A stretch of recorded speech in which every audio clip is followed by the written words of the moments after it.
कहियो हरि कहियो हरि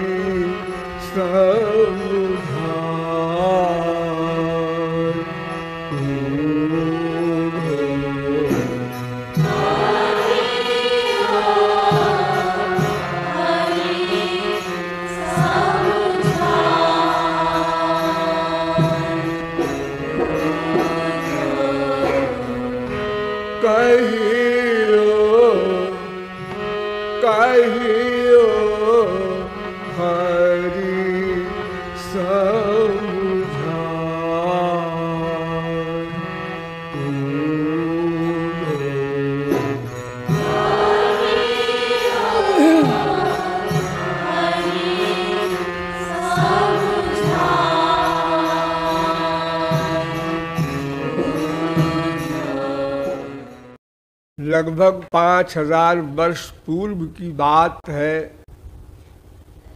हमारे मृत्युलोक में, फिर भारत में, फिर उत्तर प्रदेश में, फिर मथुरा में पूर्णतम पुरुषोत्तम ब्रह्म स्वयं भगवान श्री कृष्ण का अवतार हुआ था।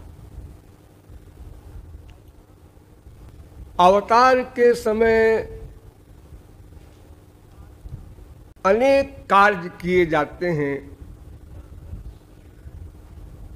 भगवान के अवतार के अनेक प्रयोजन होते हैं। एक अवतार में अनेक कार्य करते हैं, जैसे दैत्यनाश, धर्म संस्थापन, साधुओं का परित्राण, लोक आदर्श, अनेक प्रकार के, कुछ अंतरंग कार्य, कुछ बहिरंग कार्य।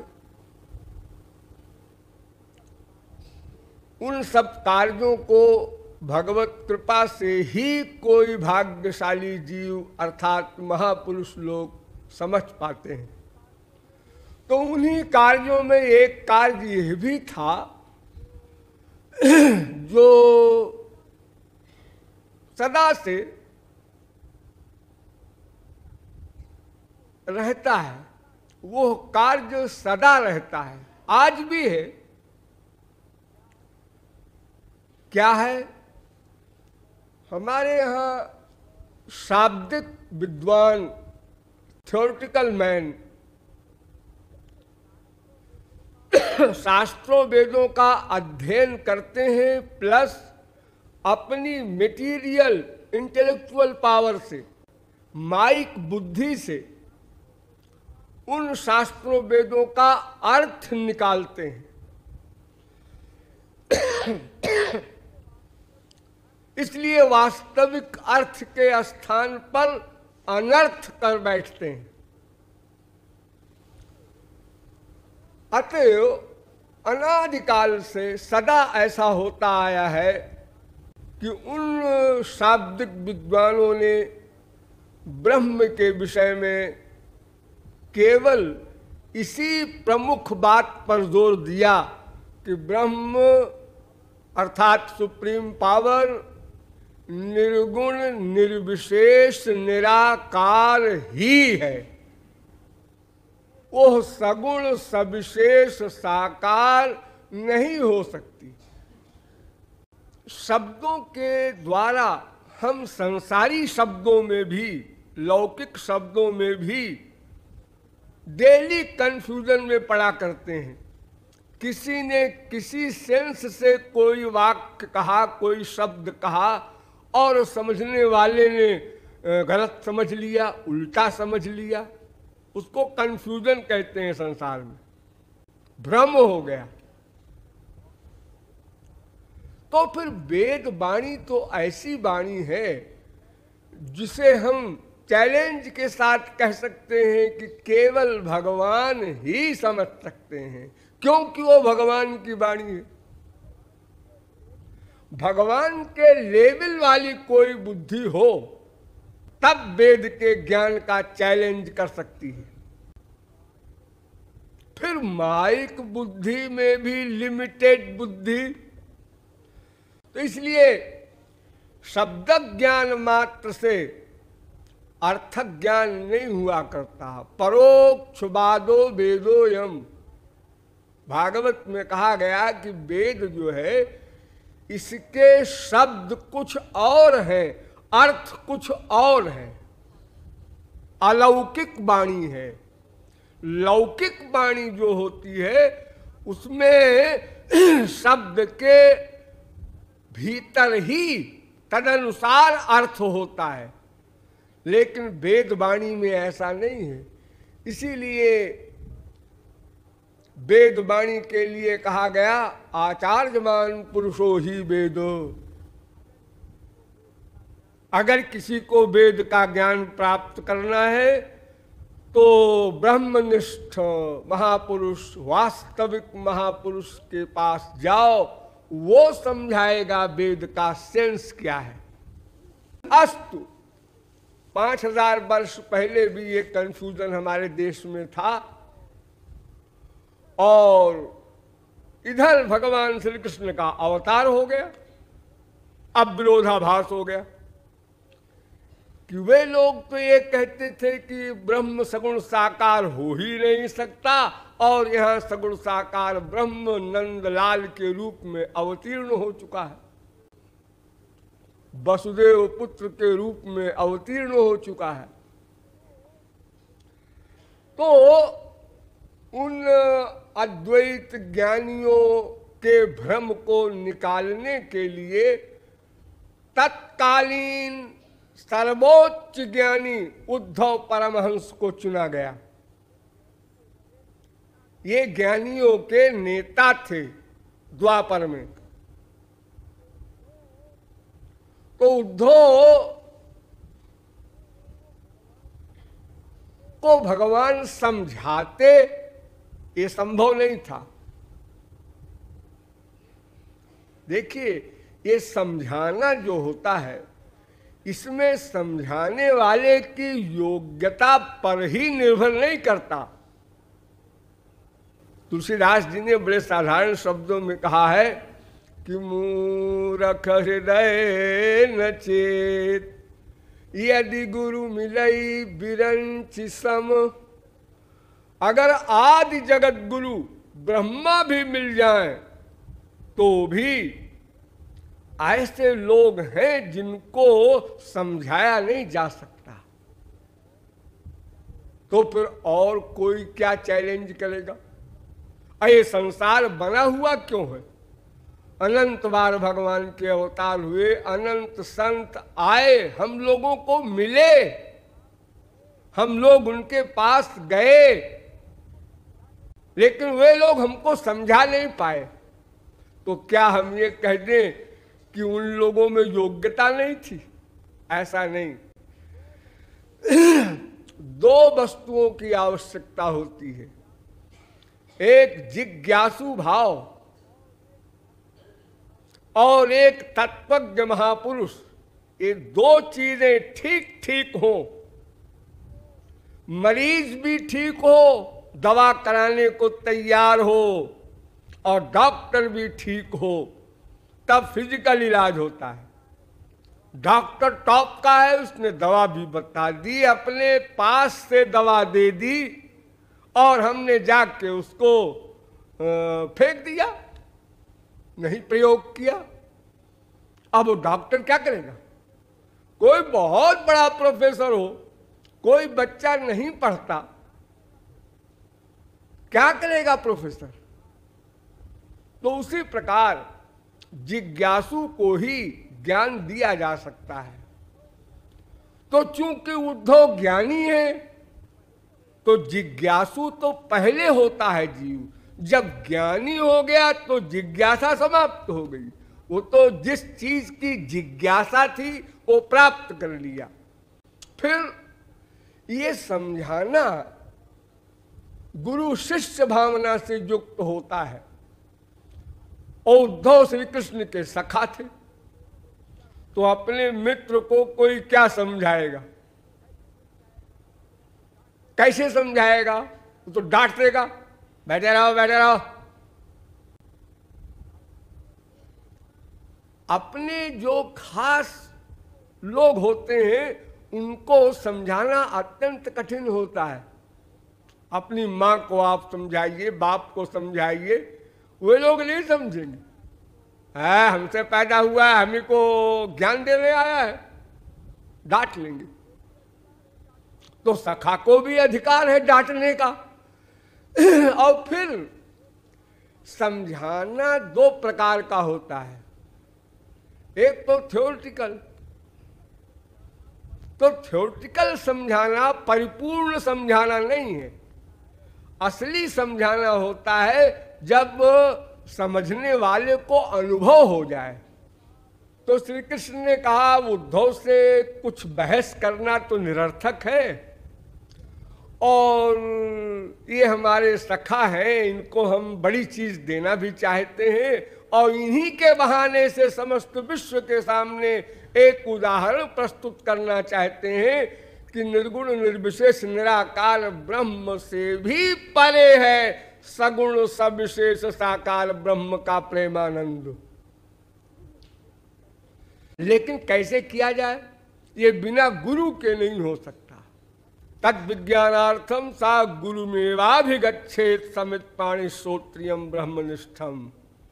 वेद कहता है प्राप्य वरान निबोधत, महापुरुष की शरण में जाओ तब वो तत्व मिलेगा। अब श्री कृष्ण तो ब्रह्म है, वो बेचारे कुछ दे नहीं सकते। वो तो कहते हैं भाई मैं डायरेक्ट किसी से कांटेक्ट नहीं करता, ये केयर ऑफ गुरु तुम्हारा काम बनेगा। अब अगर उद्धव से कहा जाए कोई गुरु बनाओ भक्ति मार्ग का, तो डांट लेंगे। मेरे पास क्या कमी है जो मैं गुरु बनाऊं? मुझे आत्मज्ञान है। इसलिए श्री कृष्ण ने चाल चली। श्री कृष्णावतार जो है वो पूरा का पूरा चाल का है, टेढ़ी मेढ़ी चाल, यानी वो खड़े भी नहीं हो सकते सीधे, और कहां तक कहा जाए, सब चीज टेढ़ी है उनकी। पैदा होते ही जेल से फरार बाप को लेकर, वहीं से प्रारंभ हो गया उनका वो माया का नाटक।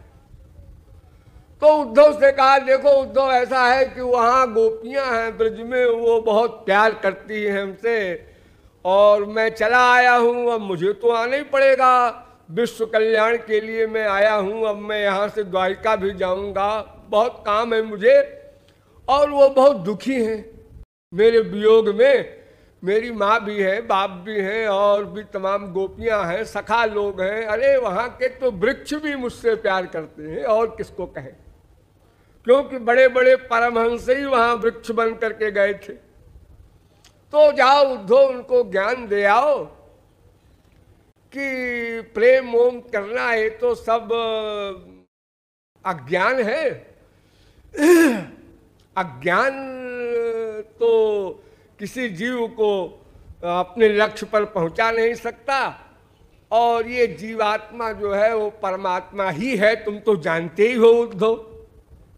हाँ, तो ये सब ज्ञान दे आओ। तो उद्धव गए थे, उन्होंने अपना लेक्चर भी दिया वहां पर अद्वैत ब्रह्म का। गोपियां सुनकर मुस्कुरा रही थी। गोपियों में 3 कक्षाएं होती हैं, 3 स्तर हैं गोपियों के।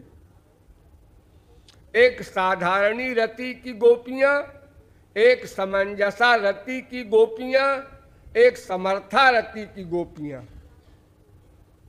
3 क्लास की गोपियां थीं। तो जो 3rd क्लास की गोपियां थीं, तीसरे नंबर वाली, ये वेद की ऋचाएं थीं, जिन ऋचाओं को पढ़कर उद्धव ज्ञानी बने हैं। यानी उद्धव की स्वामिनी वो वेद की ऋचाएं हैं, उन्हीं की कृपा से उद्धव को ज्ञान होगा। तो वेद की ऋचाएं जो सबसे निम्न कक्षा की हैं, साधारणी रति वाली, जिसका मैंने निरूपण किया था, आप लोग भूले न होंगे, सकाम भक्ति। जो कुब्जा की भक्ति थी। एक तो मैंने बताया था केवल सकाम, यानी इस संसार का सामान मांगना भगवान से, ये तो भक्त ही नहीं है, ये तो चैलेंज के साथ नास्तिक बनेगा एक दिन। जो संसार का वैभव मांगता है भगवान से, वो तो इतना बड़ा मूर्ख है कि उसे यही पता नहीं है कि संसार में सुख है कि भगवान में। संसार सत्य है कि भगवान, इतना भी ज्ञान नहीं है, तभी तो भगवान से संसार मांगता है। सत्य वस्तु से असत्य वस्तु मांगता है, आनंदमय से दुख का भंडार मांगता है। लेकिन जो भक्त हैं और भगवान का ही विषय मांगते हैं, भगवान को देखें, भगवान का स्पर्श मिले, ये अपनी कामना भगवान से पूर्ण करना चाहते हैं, संसार से नहीं। तो ऐसे सकाम भक्त वंदनीय है। सुखदेव परमहंस ने प्रशंसा की है कुब्जा की। दुराराध्यं समाराध्य सर्वदेवेश्वरेश्वरम। सुखदेव परमहंस कहते हैं कि दुराराध्यं समाराध्य सर्वदेवेश्वरेश्वरम यो वृणीते मनोग्राह्य मसत्वात् कुमनीष्यसौ। भगवान की उपासना करके भी जो कुमनीषी माने घोर मूर्ख संसार मांगता है, संसार का विषय मांगता है, बेटे का सुख, संसारी बेटे का, माँ का सुख, बाप का सुख, धन का सुख, प्रतिष्ठा का सुख, जो ये मांगता है उसकी समझ में यही नहीं आया अभी तक कि जो कुछ मांग रहे हैं इसका परिणाम क्या होगा। नहीं को अस जन्मा जग माही प्रभुता पाई जाहि मद नहीं। अहंकार होगा, और अहंकार और भगवान में अंधकार और प्रकाश के समान द्वेष है, बैर है, विरोध है। तो इसका मतलब ये कि जो थोड़ी बहुत मान्यता हमारे अंतःकरण में भगवान की है भी, वो भी चली जाएगी। हमें समय ही न मिलेगा। 24 घंटे अरबपति खरबपति व्यस्त है अपने अनंत कार्य के नाटक में। लेकिन कुब्जा कुमनीषी नहीं है, क्योंकि ये मनोग्राह्यम, ये मेटीरियल जगत का सामान नहीं मांग रही है, वो श्याम सुंदर का मिलन मांग रही है। वो श्याम सुंदर का शब्द स्पर्श रूप रस गंध चाहती है, और वो शब्द स्पर्श रूप रस गंध 5 भाव से युक्त होता है।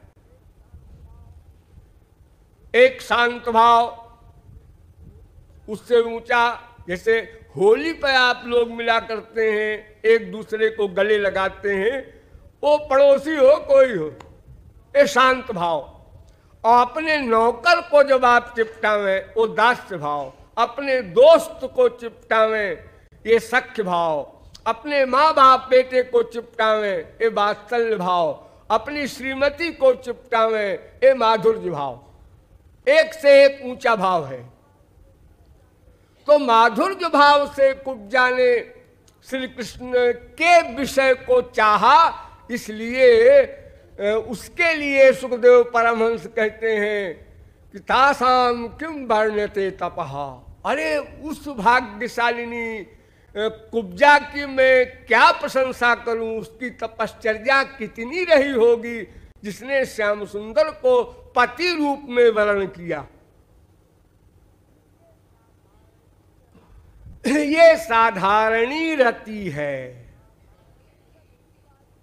साधारणी रति वाली गोपियां मुस्कुरा रही हैं उद्धव के ज्ञान को सुनकर कि देखो बुद्धू को मुझसे ही तो ज्ञान प्राप्त किया, मुझको ही लेक्चर देने आया है। शिष्य गुरु को उपदेश करे तो इसका मतलब क्या होता है? यानी जिस गुरु से उसने ज्ञान प्राप्त किया उसी को उपदेश करने आया है अनजाने में। क्योंकि वेद की ऋचाएं बेपढ़ी लिखी गोपी बन करके आई हैं, अपने को छुपा कर आई हैं, अंगूठा छाप बन करके। इसलिए उद्धव भ्रम में पड़ गए।